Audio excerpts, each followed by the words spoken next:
విద్యారంగ సమస్యలు పరిష్కరించాలని డిమాండ్ చేస్తూ ఎస్ఎఫ్ఐ ఆధ్వర్యంలో మహబూబ్ నగర్లో విద్యార్థులు ఆందోళన చేపట్టారు. పట్టణంలోని తెలంగాణ చౌరస్తాలో బైఠాయించి నిరసన వ్యక్తం చేశారు.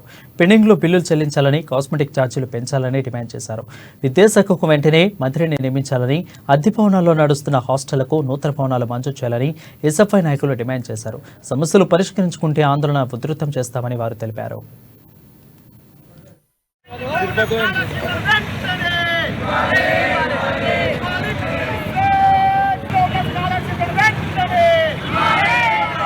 ప్రధానమైన డిమాండ్ ఏంటంటే పెండింగ్లో ఉన్న స్కాలర్షిప్లు రియంబర్స్మెంట్ విడుదల చేయాలి అని చెప్పేసి మా డిమాండ్. ఈరోజు 2019 నుంచి 2024 వరకు దాదాపుగా 5-6 సంవత్సరాల కాలం పాటు పెండింగ్లో స్కాలర్షిప్ బకాయిలు ఉన్నాయి. 7,200 కోట్ల రూపాయల బకాయిలు ఉన్నాయి.